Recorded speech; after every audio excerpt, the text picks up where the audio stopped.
새로운 도약을 꿈꿉니다. 기사회생TV 김민수 변호사입니다. 개인회생 상담하다 보면 많이들 물어보는 질문 중에 하나가 혹시 내 사건 통과 안 되는 거 아닌가요?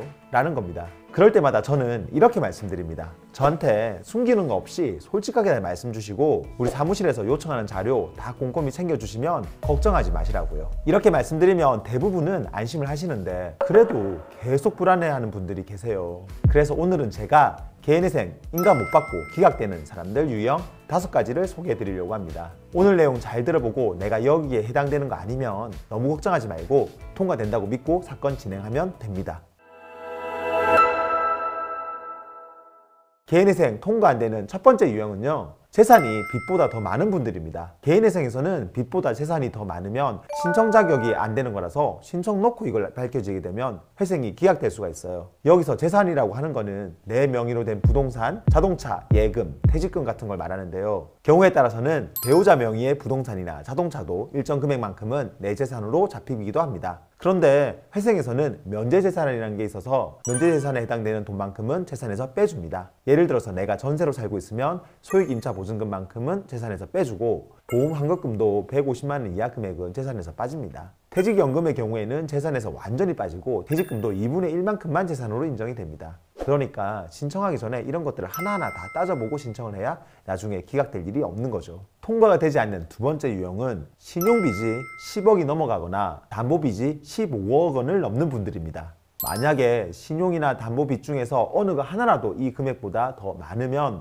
회생을 진행할 수가 없어요. 그런데 여기서 반드시 기억해야 될 게 하나 있습니다. 바로 이 10억, 15억 하는 거는 원금하고 이자까지 다 포함되는 금액이라는 겁니다. 가끔 보면 사람들은 자기가 빌린 원금만 생각하고 이자는 전혀 빚으로 생각 안 하는 사람들이 있어요. 특히 오래된 빚 같은 경우는 이자가 원금보다 더 많을 때도 있거든요. 그러니까 회생하시는 분들은 반드시 이자까지 꼼꼼히 따져봐서 내 빚이 얼마인지를 확인해야 됩니다. 안 그러면 원금은 괜찮은데 이자 때문에 회생이 기각될 수가 있거든요. 그리고 혹시 10억, 15억 이 커트라인에 간당간당한 분들은 지금부터 제 얘기를 잘 들으세요. 이분들은 어떻게든 빚을 일부 정리해서라도 이거 밑으로 줄인 다음에 개인회생을 신청하는 걸 추천드립니다. 이 금액이 넘는 경우에는 일반회생이나 간이회생으로 가서 사건을 진행하면 되긴 하지만 이렇게 되면 비용과 노력이 개인회생을 할 때보다도 훨씬 더 몇 곱절로 더 많이 들기 때문에 웬만하면 금액을 맞춰서라도 개인회생으로 들어가는 게 무조건 좋습니다. 그리고 빚이 이 금액이 넘는지는 회생을 신청하는 시점을 기준으로 하는 거라서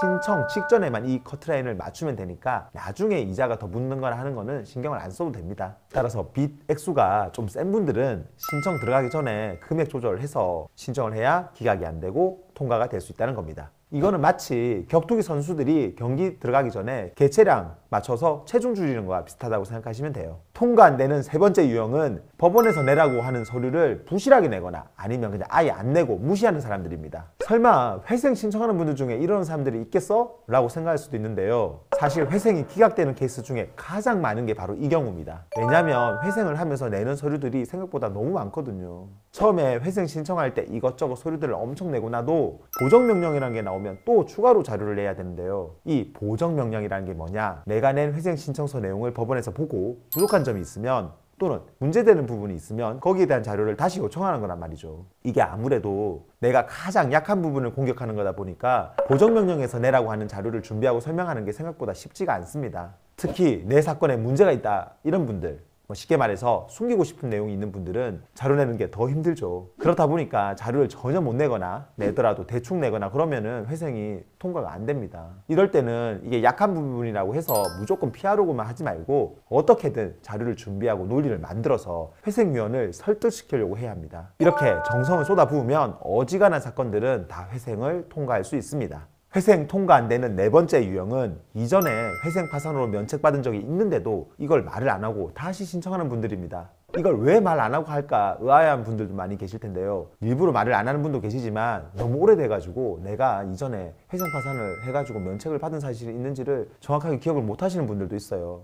그런데 회생 파산으로 면책을 받고 나서 5년이 안 됐는데도 회생을 또 신청하면 어떻게 되냐? 그럼 사건이 기각이 된단 말입니다. 이걸 그나마 신청하기 전에 알게 되면 그냥 바로 신청을 안 하고 5년이 지난 날짜에 맞춰서 그때 가서 하면 되니까 그나마 낫습니다. 근데 혹시라도 신청을 해놓고 이게 나중에 밝혀지게 되면은 기존에 내었던 수임료나 법원 인지료, 송달료 이런 것들만 실컷 내고 기각이 되니까 결국 돈만 날리게 되는 거죠. 그러니까 내가 이전에 회생 파산으로 면책받은 사실이 있으면 반드시 그런 내용을 상담할 때 이야기를 해줘야 회생이 기각되지가 않습니다. 마지막 5번째 유형은 법원에서 내라고 하는 인지, 송달료, 이 예납금 등을 안 내는 분들입니다. 이것도 설마 안 내는 분들이 있을까 생각하실 텐데요. 신청하고 나서 신청사무실과 연락이 두절돼서 정말 이걸 안 내는 분들이 계십니다. 이런 비용들은 다 회생 신청서 접수할 때 들어가는 돈이거든요. 그래서 이런 걸로 기각이 안 되려면 회생 신청을 변호사 사무실에 맡기더라도 신청서가 들어갈 때 그리고 들어가고 나서도 자기 사건이 제대로 되고 있는지를 꼼꼼히 체크해야 됩니다. 회생은 누구보다도 바로 자기 자신을 위해서 하는 건데 사무실에만 사건을 맡기고 자기는 신경을 전혀 안 쓰면 당연히 안 되는 거죠. 오늘 소개드린 유형에 포함 안 되는 분이라면 내 사건 통과 안 될까봐 너무 걱정 안 해도 되니까 이제는 마음 편하게 가지고 사건 진행하시면 됩니다. 영상 도움되었다면 구독과 좋아요 그리고 알림 설정 부탁드리고요. 추가로 궁금한 점 있으면 아래 댓글이나 저희 법무법인 김앤파트너스로 전화 주시면 친절하게 답변 드리겠습니다. 다음에도 더 좋은 주제로 찾아뵙겠습니다. 감사합니다.